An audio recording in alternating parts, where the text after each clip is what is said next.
Hi there. My name's Trina Ramsey, and I'm here to share a few tips with those of you who are stressed out, managers who are pulling your hair out because you got too much going on and you need to slow it down. So, these are tips for busy managers. If you feel like your work is starting to overtake your life, if you have a lot going on and you feel like you're stretched too thin and there's not enough hours in a day, but no matter how much you work, the work is still there and you're starting to suffer, this message is for you.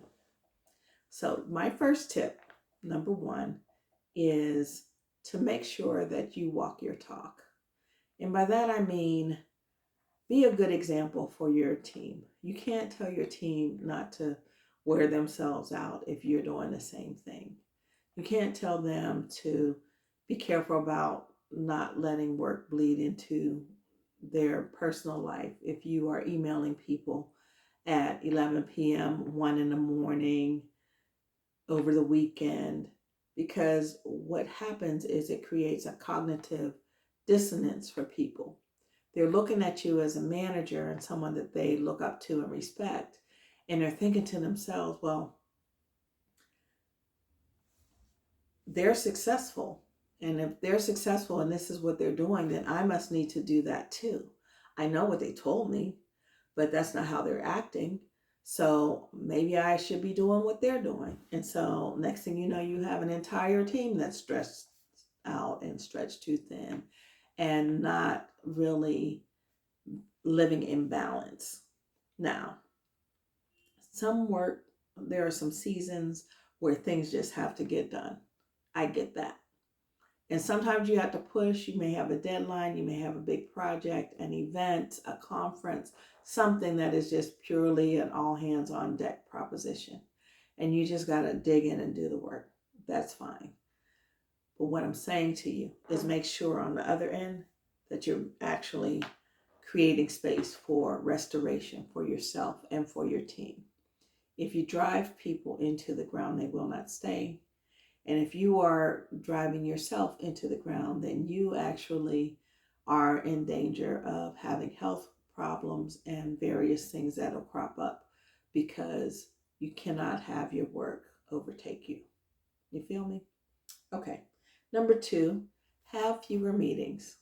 So I have worked at some places where the work was conducted by meeting. I had direct reports that I had weekly check ins with. I had a manager that I had weekly check ins with. I was on several teams where we had weekly or bi weekly or monthly meetings. And let's not forget like business partners, vendors, clients, things like that. If you're not careful, you can look at a week and you may only have 1 or 2 hours a day that are available for you to actually produce things and move things forward, catch up on your administration, your emails, and things like that. That's when you start getting into the trap of having to work longer hours because you can't get things done during the day because you have so many daggone meetings. Yes, I know. I know. I know there's at least a few people out there who know what I'm talking about. So here's my challenge to you. Take a look at the last 2 weeks in your calendar and look at how much time is allotted to meetings and how much time is allotted to actually doing work. There are a couple things you can do to start to move the needle here. Number one, you can start to reduce either the amount of time or the frequency of your check ins with people. Can you do a check in 20 minutes or 30 minutes? Or can you switch from a 1 hour weekly meeting to a bi weekly meeting? Same thing with your manager, same thing with your peers. Really take a look at your culture internally and see what you can do to shift and to create more space so that you can actually have more vitality and that you can actually do more than just churn every day. I would have some days where I might have 3 to 5 meetings, and then I'd have maybe a half hour, 40 minutes break in between. I'm like catching up on my email or working on a report while I'm eating my lunch. You have to kind of squeeze in a bio break in between meetings. This is not a way to live. So, first thing is figure out how you can reconfigure and renegotiate some of the meetings that you're holding, and your team will be happy because you're actually giving them some time back as well. The second thing is like start blocking time. I got good at kind of getting my Mondays and my Fridays to have minimal meetings so that I could actually set up my week and do different things. Now, if you have a team where you can schedule time, you actually have to put a block on your calendar so people won't squeeze in meetings on you. And then you look up and your meeting free day is gone because other people have scheduled time for you. I know you've had that happen too. Last thing is really about boundaries and self-care. I can't say this enough. And so previously I was talking about walking your talk, which is like your relationship to your team. But here I'm talking about your relationship to yourself. And so in order to have boundaries, you have to create them. You have to be able to say, no, I'm not going to have meetings past a certain amount of time, or make sure that you are not accepting calls from whether, I don't care if it's a client or somebody who's paying you, or, external work relationship. If they're calling you at 7 and 8 o'clock at night, unless it's the way that your work is scheduled, that's not appropriate. You can talk to them the next day. So you don't have to answer every call that comes through, especially if it's after hours or on the weekend. Again, depending on what your schedule is like and kind of what your workflow is. Some of us actually do need to be available when other people aren't working.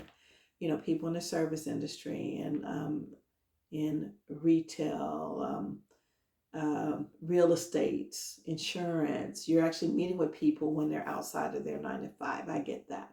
It is just really important to make sure that you are creating the space for you to have time to restore and for you to have time to rest. Really want you to look at what you're doing with your devices. How many hours of a day are you spent on a device?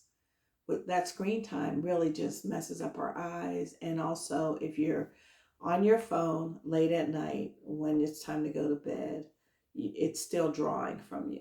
So it's good to create a space for you to be able to actually get your rest in, and maybe switch. You're going to use your phone, use it for like a nice little sleep meditation app so that you can kind of get your body to wind down so that you can get the proper sleep. And so, of course, the same thing goes for exercise, living healthy, thinking about what you're eating. If you're so busy and you're moving all the time, you're probably not allowing yourself the time and space to prepare and eat the foods that are good for your body. And that shows up because we are what we eat. It shows up sooner or later in your body, what you're consuming. Make it so it's important to make sure that you're taking in healthy foods. So these are just a few tips to create more space. It really doesn't matter what industry you are. If you're in management, you're already taking on an additional responsibility. And so if you really like the work that you're doing, you want to make sure that you are there and healthy and looking forward to it and not having the work overtake you. These are my tips. I also just want to share a little bit. I'm now working in my practice full time after running it alongside my nonprofit fundraising job for the past 14 years. And I work with women leaders, nonprofit leaders, and executives. I do executive coaching, nonprofit trainings, team building, retreats, board development, and fundraising training for people in the nonprofit space. I also just have a lot of experience in my work life around balancing or being out of balance. There's plenty of times when I was out of balance. So in this season in my practice, I'm bringing all of my work to bear, my nonprofit experience, my fundraising experience, my executive coaching experience, and also experience as a writer and a speaker. And so if there are things that I can do to support you, please feel free to email me at trina@mycoachtrina.com.